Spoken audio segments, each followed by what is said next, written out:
Hello guys! Kumusta na po kayo? Welcome back po ulit sa Lutong Pinoy sa Amerika. And for today's video po, tayo po ay magluluto ng napakasarap na baked sushi. Nagre-request po yung mga kasama ko dito sa bahay. Kaya sisimplihan po natin ang ating pagluluto ng baked sushi. Ito po yung mga ingredients na kakailanganin natin. Meron po tayo diyang 6 na piraso ng crab sticks, rice vinegar, mayonnaise, sriracha, cream cheese. Ito po yung ating furikake. Mag-drizzle tayo ng salt. Maglalagay po ako ng konting sesame oil, optional lang po. Tapos mag-toppings po tayo ng green onions. Okay guys, at dito naman po sa ating rice cooker, nagsasaing na po ako. Yan, hindi pa po siya luto, hintayin lang po natin siya maluto. Guys, kailangan din pala natin ng roasted seaweed. Sa mga bago po dito sa aming channel, sana po mag-subscribe kayo sa Lutong Pinoy sa Amerika. At ito pong lahat ng mga ingredients na ating gagamitin para sa ating sushi bake or baked sushi, ilalagay ko po sa description below. Pakicheck nyo na lang po. Salamat po. Hintayin lang po natin maluto yung kanin para po makapag-umpisa na tayo magluto nitong ating baked sushi. Salamat po. Okay guys, habang hinihintay po natin yung ating kanin, i-mix muna natin yung crab sticks dito sa ating bowl.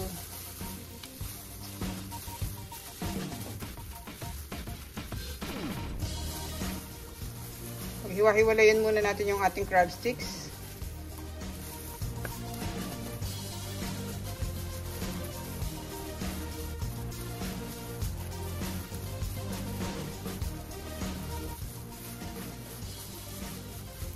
Okay. Tapos kunin lang natin yung gunting. Ika-cut ko sila. Hindi masyadong mahaba.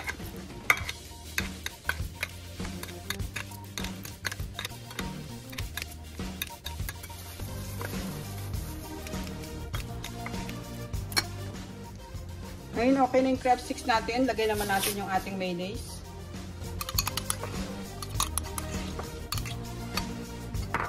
Ating cream cheese. Sriracha. Tapos maglalagay ako ng konting sesame oil. Gusto ko lang na may konting sesame oil. Optional lang to guys, kung ayaw nyo okay lang. Mga 1 teaspoon. Tapos drizzle tayo ng konting asin. Yan, pwede na yun. Mix natin yung ating mixture ng imitation crab sticks.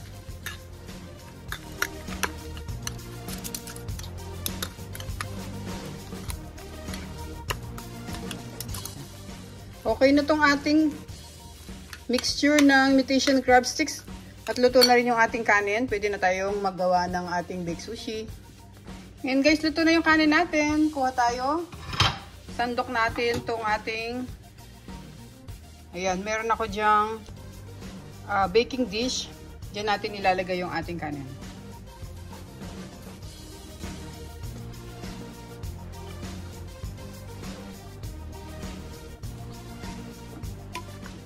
Ngayon guys, lagyan natin ito ng rice vinegar.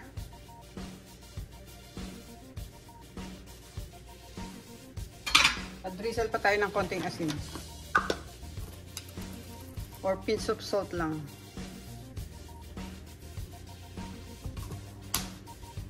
Haluin natin.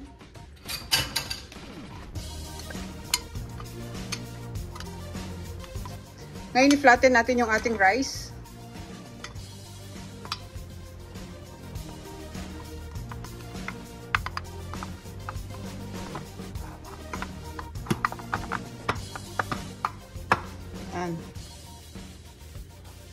Tapos guys, lagyan natin ng furikake.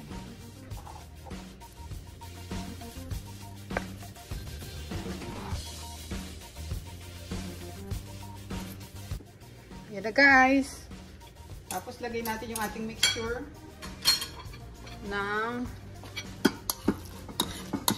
imitation crab.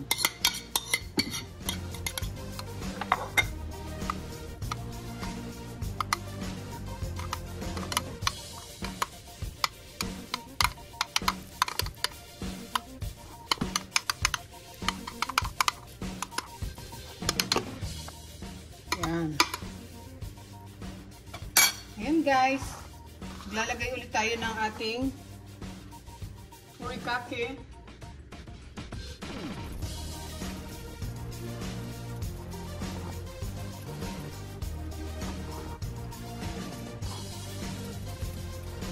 Yan, nalagyan na natin lahat siya guys. Ngayon, maglagay pa tayo ng mayonnaise sa taas at i-preheat na natin yung ating oven. Lagyan natin ng mayonnaise.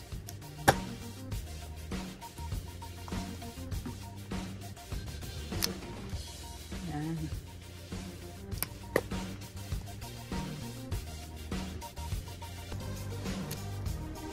Okay po, ready to bake na tong ating sushi. So, ilalagay natin siya sa oven. Ipipreheat ko muna. Lagay natin sa 400 degrees. Tayin po natin siya minute.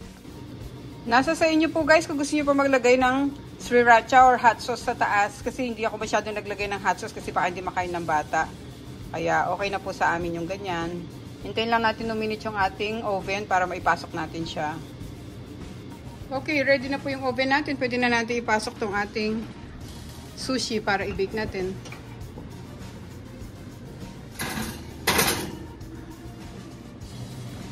Set po natin yung timer ng 10 minutes.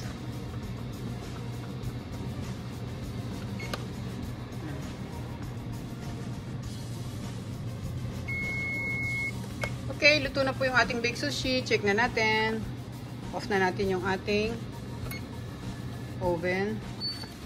Yan. Kunin ko na po siya.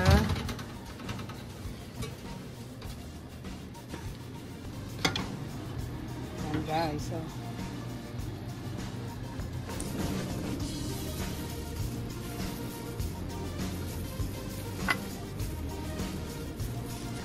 okay guys, ito na po yung ating recipe for today. Sana po nagustuhan nyo po ang ating ginawang baked sushi. Napakasimple lang po niya. Pwede nyo pong gayahin. Salamat po guys sa panonood. Ingat po tayo lahat. God bless po. At paki-watch nyo po yung other videos namin. Marami po kami masasarap na recipe sa aming pong YouTube channel. Thank you so much guys. Ingat po tayo lahat. God bless po. Kain na po tayo.